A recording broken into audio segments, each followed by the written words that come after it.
What up, Cavs Nation? I'm your host, Ethan Sands, and I'm back with another episode of the Wine and Gold Talk podcast. And joining me today, Chris, Fedor, cleveland.com, Cavs beat reporter, and Jimmy Watkins, cleveland.com columnist. And we're here to discuss the NBA draft as the 2026 version has come to a close, and the Cleveland Cavaliers did not trade out of the second round after acquiring the number 34 overall pick. They instead used it to select Meleek Thomas out of Arkansas. And as much as Meleek Thomas is a great athlete, a great player, a great shooter, there are questions and concerns surrounding the selection by the Cleveland Cavaliers in itself. Not necessarily questions about Meleek Thomas, but the roster construction around the move as well. So, first and foremost, Chris, what were your initial thoughts and the conversations that you were having behind the scenes about the Cavs selecting at number 34, selecting Meleek Thomas,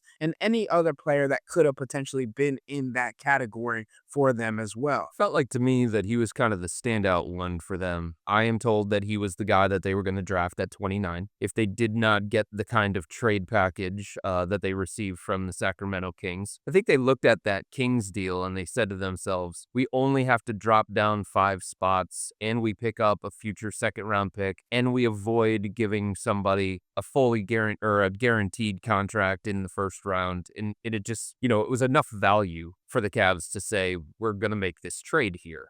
Kobe Altman even admitted it on the Zoom call with us that as the days were getting closer to the draft, they were looking for an exit strategy out of the first round pick because of the financial situation that they're in. Because every $1 million matters. Every dollar matters. Every type of decision that they are going to make when it comes to this team, two ways, guaranteed contracts, non-guaranteed contracts, what they're going to do with Dean Wade, what they're going to do with Keon Ellis. All that stuff matters when you're a team like the Cavs and you're in the second apron and you're paying more luxury tax than anybody in the NBA. So I think what they decided in the first round is that the value that they got back in the deal for Sacramento was worth it for them to move only 5 spots down and still potentially be in range to get a guy that they liked, that they would have considered in the first round. Now, there was no guarantee that Meleek Thomas was going to be there at 34. I think there were some anxious moments inside the organization when Houston traded up to the first pick of the second round. That was a possibility of them taking Meleek Thomas. He was one of the quote-unquote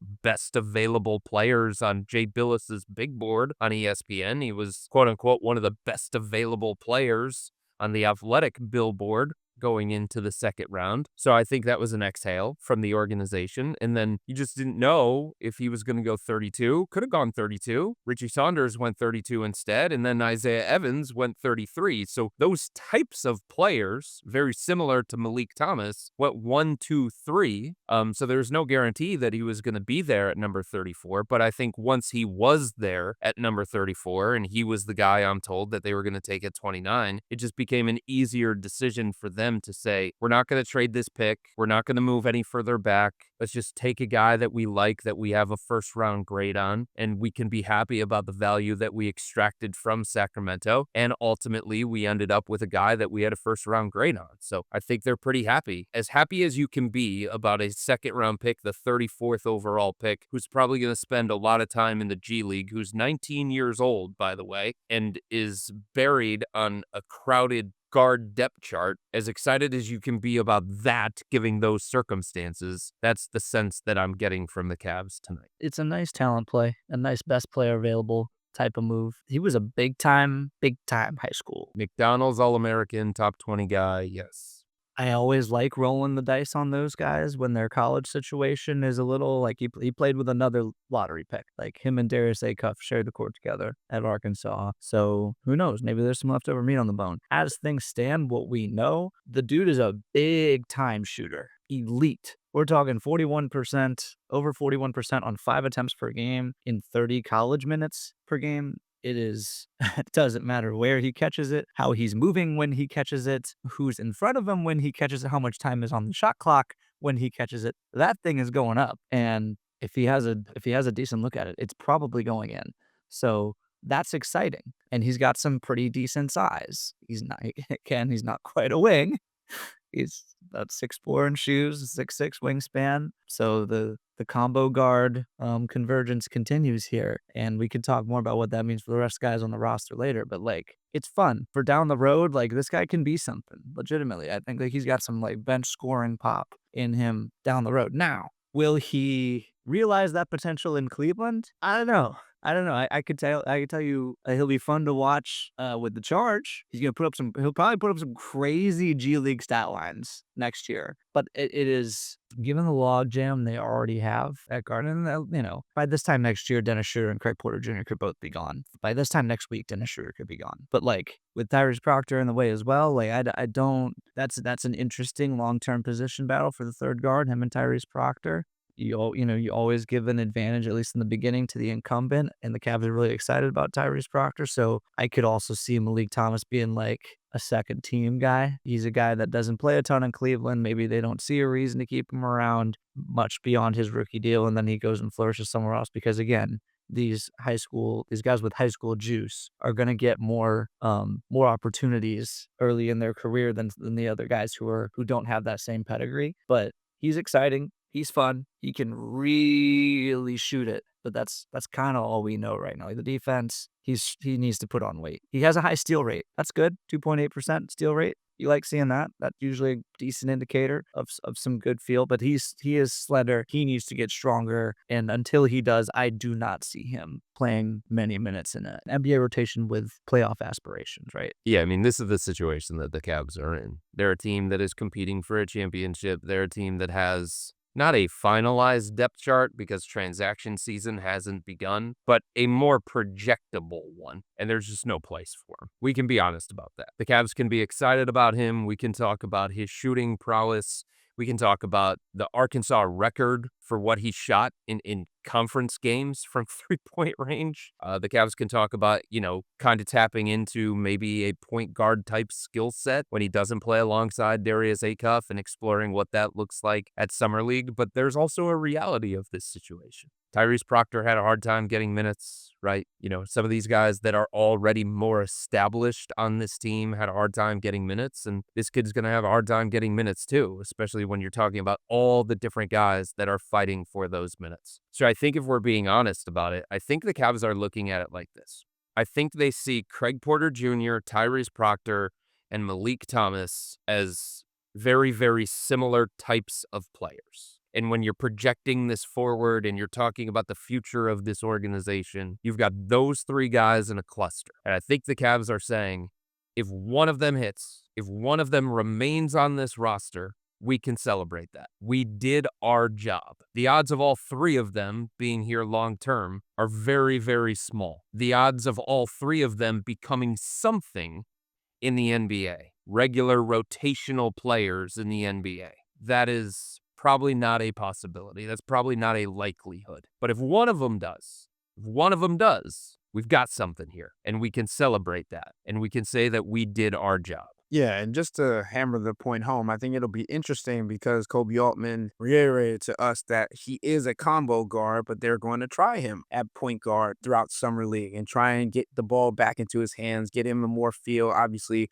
after playing in Arkansas with Darius Acuff Jr., you understand that he had to change his role slightly, and maybe that helped his shooting prowess and motion shooting, and that kind of filters into the Kenny Atkinson system as well. But the reality of this is, and I wrote a pros and cons list and detailed out insight for Cavs fans on cleveland.com tonight. The depth chart is currently constructed, still on the roster as of today. Donovan Mitchell, James Harden, Sam Merrill, Max Strus, Dennis Schroeder, Keon Ellis, Craig Porter Jr., and Tyrese Proctor. Jalen Tyson, combo guard, even though I think he'll be utilized as a small board, especially if Dean Wade is no longer on this team. And that's a bigger portion of this conversation, Chris and Jimmy, is I don't think the criticisms were as much about Meleek Thomas, who, sure, he could be a great player. And I personally have been watching his development, especially since Overtime Elite. He's a two-time state champion in high school, 1750 points in just 3 years in high school before going to Overtime Elite with the City Reapers, all these other things. He is a good player, and I love the grit, the competitiveness, the dog that he has in him, the trash talk that this Cavs team might need. But the reality is the Cavs needed front court depth. Reasoning being Larry Nance Jr., Thomas Bryant, Dean Wade, all unrestricted free agents and potentially could walk this offseason, right? Which would leave you with Evan Mobley, Jared Allen, and whom, basically, right? But I want to discuss, Chris and Jimmy, what you guys thought about the selection, what you think he could bring, and whether or not this was the right pick for the Cleveland Cavaliers and the right fit. Although Kobe Altman did say how difficult it was, even though Henry Vasar from UNC North Carolina was still on the board at this time. Well, I don't think it was the right fit, but they didn't draft it based on fit. And Kobe Altman just came out and admitted that. He said it was basically a talent grab, and that's what Jimmy was talking about. And I think that's okay. I think that's okay to do with the 34th pick in this draft. Now, if I was making the pick, would I have taken Vasar? Probably, because I think it's a better fit, because I think he brings something different from a skill set standpoint than what you already have on this roster, and I think there's value in that. But I totally understand why the Cavs went the way that they did. I thought Vasar made a lot of sense just based on the way that this roster sets up, based on the way that they could diversify things within their offense, the way that Kenny could kind of play around with different kinds of lineups. But I will say this, the Cavs have shown through their actions over the last couple of years that they do not value the third big. They just don't. They look at it and they say, we have all of this money committed to Evan Mobley and Jared Allen, and they're going to swallow up so many of the minutes, the big man minutes, and they're going to be so reliable, so consistent, that if it gets to the week before training camp and we have to go out and sign a third big, then fine, we'll do that. Because I just don't think, maybe they should value it more than what they do, but their actions have shown that they just don't value that particular position on this depth chart the way that we do, or the way that we tend to talk about it on this podcast. Yeah, and honestly, if you're keeping the roster together, most of the indicators seem to lead us to think that, then I kind of understand. I kind of understand the way they go about the third big situation, because yeah, you have two really good rim protecting centers. They are going to soak up 90% of the minutes at that position when they're both healthy, and they are both relatively durable players. So I'm fine with, Thomas Bryant was the change of pace guy last year, and that's fine, because it's not just like Evan Mobley and Jared Allen are the best fits. They're the best players at their positions. Also, like, it's very politicky to sit down one of those guys. Now in the playoffs, you want to be able to change shape a little bit more, but like Henry Vasar, while different, this is a conversation we had yesterday. Were they going to play him outside of the regular season? I don't know. I could have seen him fill in the Thomas Bryant role and, be in the backup center when someone's out, or, if Kenny wants to go deeper into the bench sometimes to see what he has in November. Yeah. I just don't think they were going to play him very much. And I think that's probably part of Kobe's equation here, which is like, well, okay, but technically this guy fits better with us in theory, but I kind of know my coach by this point. So if we're going to take somebody that isn't going to play for us, I might as well take a guy that I think has a higher ceiling. I don't see a problem with that, honestly. And I think that in general, I mean, the NFL draft is, very best player available focused. And I think that those GMs honestly could stand to draft for fit a little bit more. I also think the NFL GMs draft a little bit more for fit than they tell you that they do. But in the NBA, man, particularly in the second round, if you get anyone who can play at all, that's a good pick. That's a good pick. And Meleek Thomas has a ceiling of like someone who could actually contribute to a rotation one day. And again, he's got a crowded path in front of him. It's going to be a long and winding road if he's going to make it as a Cleveland Cavalier. But like, why not? It's a dart worth throwing. You brought up Thomas Bryant, and I think that's an interesting point here. Because again, we talked about this on the podcast last night. Kenny Atkinson has shown that there are certain kinds of guys that he's just going to trust more. Are you in the right spots? Do you do the right things? Do you not have mental mistakes? Can you keep your head? All of those kinds of things. Thomas Bryant has been in a rotation for successful teams in the NBA. And I thought he was a good pickup for the Cavs. Believe it or not, he was the best offseason move that they made last year, which, not really a feather in the cap of this front office, more speaks to how the other ones blew up in their face. But This is somebody who's been in a regular rotation at various points throughout the course of his career, right? For the Cavs, they played 18 games in the playoffs this year. You know how many total minutes Thomas Bryant played? Thomas Bryant, a guy who has played playoff games before. Thomas Bryant, a guy who has been, a reliable backup center before in his career, very different than Henry Vasar, who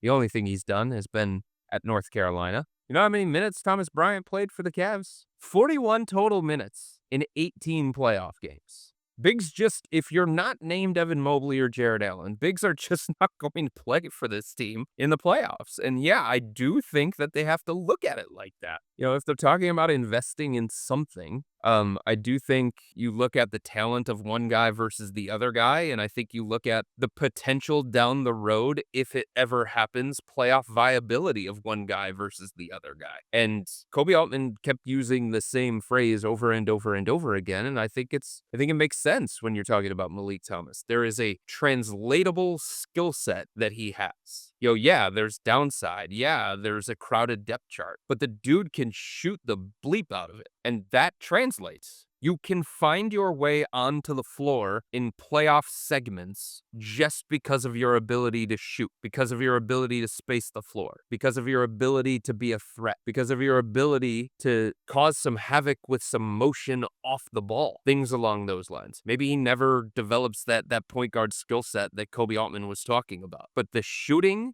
that piece of it is a translatable skill that teams are going to be looking for, including the Cavs. And that's part of the thinking with Tyrese Proctor, too. That's part of the thinking of Tyrese last year when they drafted him in the second round. That if you put him out there on the floor, at the very least, he is a competent, confident, and capable outside shooter. And that's something that, any team, you don't know when the situation may arise, if it ever does arise, that you need somebody. You think the Knicks thought that they were going to play a whole bunch of Landry Shamet throughout the course of their playoff run? Probably not, but he was shooting the crap out of it, and they kept going to him. So if you have somebody like Meleek Thomas who has, enough athleticism, enough tenacity on defense, enough competitiveness, and then he has, an elite potential skill, one elite potential skill, that's something that maybe possibly down the road the Cavs tap into. I think it's also very intriguing to think about the conversations that were being had behind the scenes, right? Kobe Altman referenced multiple times how he had a conversation with John Calipari from Arkansas, the head coach, who has not only helped multiple guards, as in Shai Gilgeous-Alexander, Devin Booker, De'Aaron Fox, Jamal Murray, Tyrese Maxey, Derrick Rose, Tyler Hero, John Wall, Darius Acuff, you name them. There are so many different guards that John Calipari has stamped, and Meleek Thomas was added to that list. And I think hearing that validation from a coach that has had coveted guards and has known what it takes to become an NBA star or an NBA star in your role, right? When it comes to these guys, Kobe Altman, Kenny Atkinson, hearing that from John Calipari, that Meleek Thomas is one of those players, probably stood out. And that's what it seemed like in the conversations that we had with Kobe Altman in his Zoom press conference after the draft. And then the Arkansas head coach took to Twitter, X, formerly Twitter, to congratulate the players that got drafted, saying that the Cavs got a steal, but also then went on this little tirade to say, I think all three of the players that got drafted will outplay and outperform their draft positions. All three of them. They were all great teammates. They were unselfish, played to win, and the sky's the limit for all three. They are on different paths, but they are going to get the same results. And I think, obviously, a good head coach is going to praise his guys. But to have this level of gratitude, respect, and belief in three players, or Meleek Thomas in particular in this conversation, I think holds weight for this Cavs organization. Chris, did you feel that same way when listening to Kobe Altman and having conversations behind the scenes? I did, but I think there's a distinct difference here, too, that is in favor of the Cavs. Brandon Weems and John Calipari are close, very, very close. Brandon Weems currently the assistant GM for the Cavs. It's not just fluff coming from a coach. When Brandon Weems is talking to John Calipari, or he's going to these practices to scout these guys, he's seeing and hearing the real. He is getting the honest assessment, not the one that John Calipari is going to have when he goes on sports talk radio in Cleveland, or he goes on ESPN to pump up his guys. That's what he does. That's what he's always going to do. because that helps him in recruiting and all that kind of stuff, and it builds relationships with players. But the relationship that Brandon Weems has with John Calipari is different. It is to a different level. So it's a different kind of honest feedback that the Cavs are getting from somebody like John Calipari. Brandon Weems knows that John Calipari is going to shoot straight to him because of their relationship. So I do think that having Weems in the front office and having his relationship with John Calipari, I do think it helped. I also think that, the conference call or however it played itself out earlier this morning when John Calipari reached out to members of the Cavs to support his guy, to talk positively about his guy, and to provide honest feedback about his guy. I don't think the Cavs needed that necessarily because they worked out Meleek Thomas. He was in a 3-on-3 workout that Taurus Reed Jr. was also a part of, and he stood out with his defensive intensity and his motor and his competitiveness, and the Cavs obviously had conversations with Meleek, and they did all of the background that they normally do on all of these different prospects, and they did the film breakdowns, and they did the statistical deep dives, all the things that they would do normally throughout the pre-draft process. So I don't think the call between John Calipari and team decision makers, was the end-all be-all. And it was the reason why the Cavs ultimately took Thomas with the 34th pick. But I do think it was comforting because if the Cavs were leaning that way to begin with, getting that stamp of approval and getting an honest assessment, it just makes you feel better about your own assessment of a guy, your own scouting of a guy. And I do think it was comforting from the Cavs that they were able to have that kind of conversation with, somebody who has churned out NBA talent over and over and over again throughout his career. Okay, so I want to go a little bit back into our timeline, into our understanding of what the Cavs have done in recent years, right? Because they are in this financial place and lack thereof of draft capital and all these things when it comes to the second apron, trying to get under and all these things. Salio Niang. Does anybody remember that name? Because of last year's draft. Salio Niang, who the Cavs still have the bird rights to and is playing overseas and is starting to get a little bit of an understanding of the game of basketball. He was another raw player similar to Naquan Tomlin, a little bit shorter. I think Salio Niang's around 6'6". Chris, when's the last time you've heard this Cavs organization talk about Salio Niang? Is he a player that they could bring back on a two-way contract? Do you think that he is someone that the Cavs could look to utilize for their wing depth that we continue to talk about their having lack thereof or not enough depth for their wing, especially if Dean Wade decides to walk? Last time I heard his name was 3 days ago during a phone call that I had with somebody inside the Cavs organization. The sense that I got is that Niang is not in the plans for 26-27, not in the NBA team plans for 26-27, but he is, in their own mind, in the plans for 27-28. That's the sense that I have gotten. He's obviously been playing overseas. Kenny Atkinson just went to go visit him, watch him play, have conversations with him, talk to him about developmental benchmarks and things along those lines. He is somebody that, the idea of him as a player and what he could potentially become, it's kind of intriguing. It's kind of exciting. Fill the passing lanes, drive all the way to the basket, get out in transition, deflections, steals, hustle type things. All of that stuff is at the very least interesting. But like I said, I did not get the sense that he was in the plans for this coming year. In saying that, they are going to fill a two-way spot. They're planning to fill a two-way spot. They had somebody in mind that they were giving their two-way to tonight, and he got drafted late in the second round, 5 picks before the draft ended, and it was kind of a blow to the organization, honestly.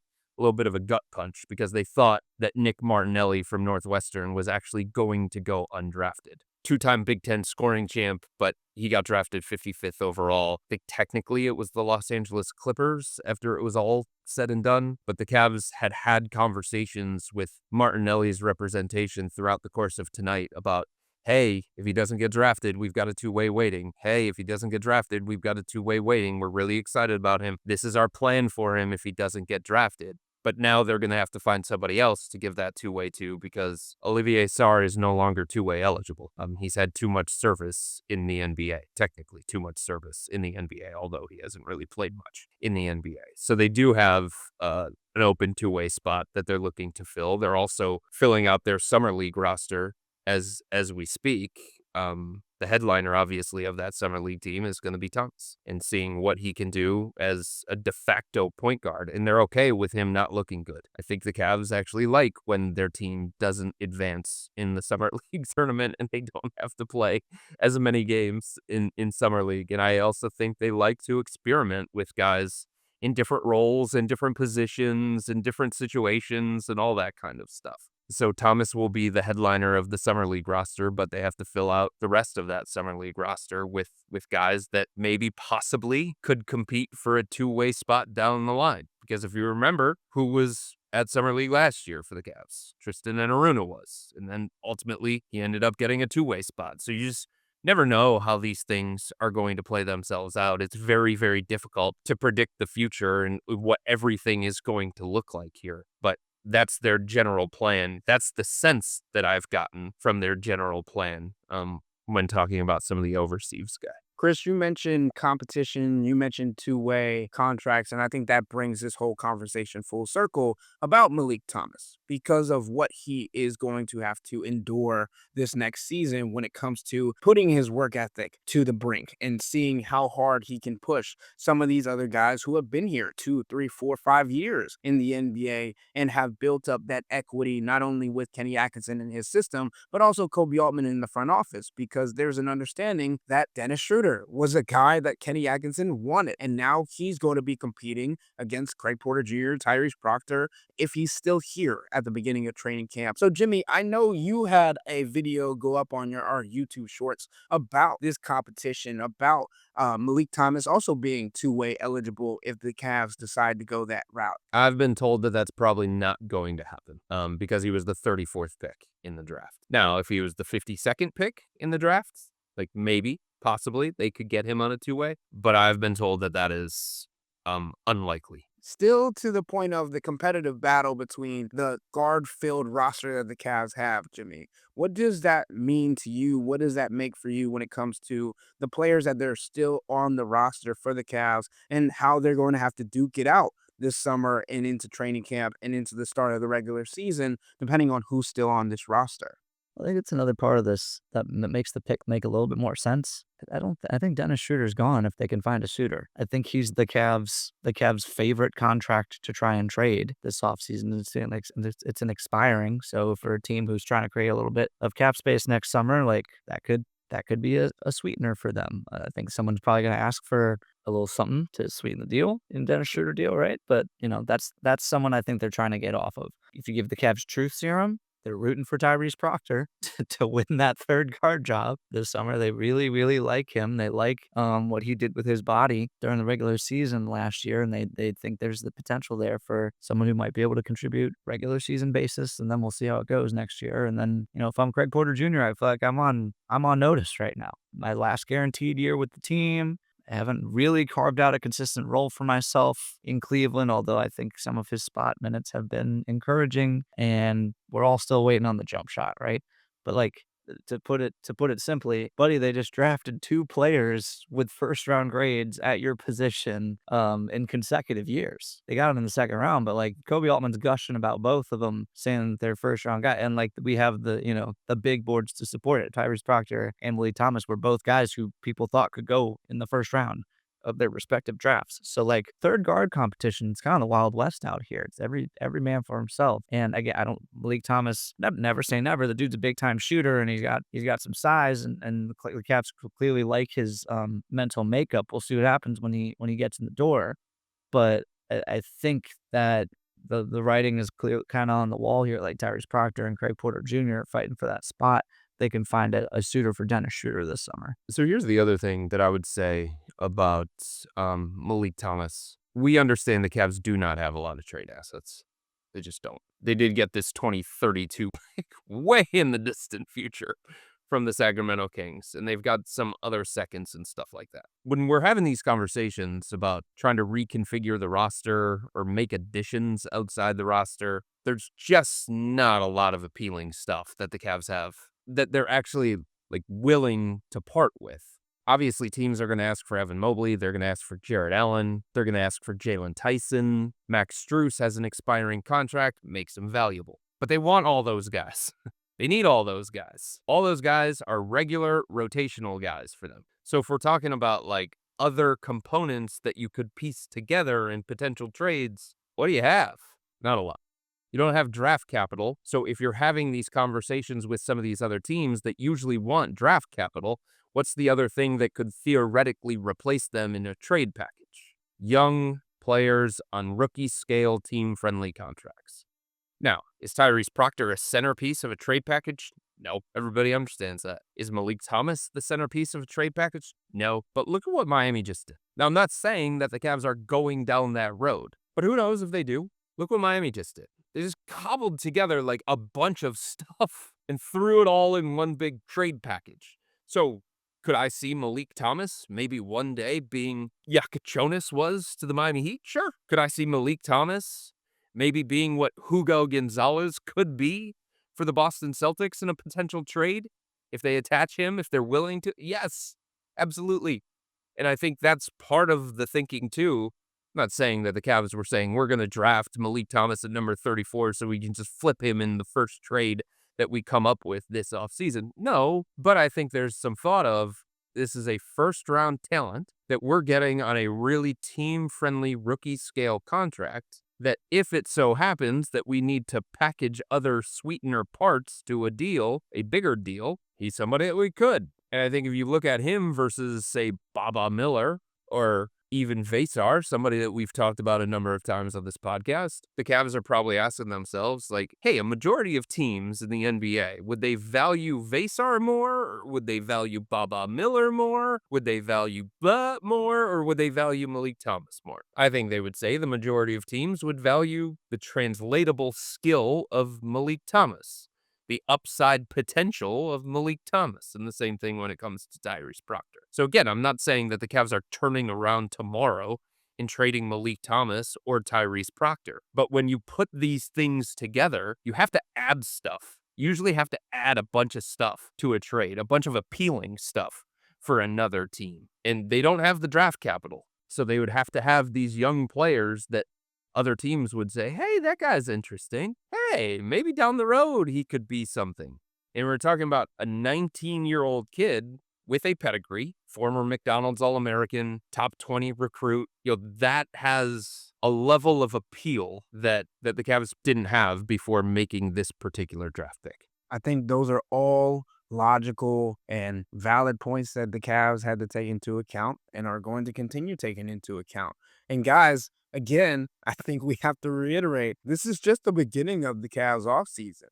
James Harden still has to decide if he's going to opt out or opt in. That decision has to be made in the next 4 days. The Cavs have to figure out if Dean Wade is within their price range or if they're going to be outbid. They just re-signed Craig Porter Jr. to his team option, 4th-year team option. That was basically the first move of their offseason, other than claiming that they're not going to get rid of Kenny Atkinson. So I do think that there's still so much more that we're going to have to see, so much more that is going to have to be done by this Cavs front office and the organization on the back end to determine if this is going to be a championship contender. As we've mentioned multiple different times on this podcast, as currently constructed, they are not a championship contender, and they have championship expectations and aspirations within this window of Donovan Mitchell, which only has 1 year guaranteed left in Cleveland. So everything is expedited. The urgency is at the highest capacity,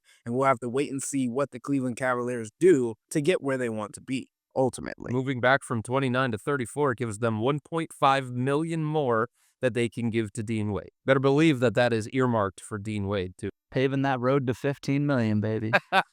How can we cobble it all together to get to 15 million? It's a long, long road to 15 million, but we're going to wait and see if the Cavs can somehow put it all together so that they can retain their one taller than 6'8" wing and good defensive player on the perimeter. We'll wait and see if the Cavs are able to do so. Until then, with all that being said, that'll wrap up today's episode of the Wine and Gold Talk podcast. But remember to become a Cavs insider and interact with Chris, me, and Jimmy by subscribing to Subtext. We're going to do our weekly Hey Chris episode a little bit later into this week, so make sure you send in your questions so you can get a shout out on the podcast and have those questions answered, but also have one-on-one daily conversations with me, Chris, and Jimmy directly to your phone. The only way to do so is signing up for a 14-day free trial or visiting cleveland.com/Cavs and clicking on the blue bar at the top of the page.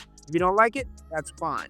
All you have to do is text the word STOP. It's easy. But we can tell you that the people who sign up stick around because this is the best way to get insider coverage on the Cavs from me, Chris, and Jimmy. This isn't just our podcast, it's your podcast. And the only way to have your voice heard is through Subtext. Y'all be safe. Thank you for joining us. We out.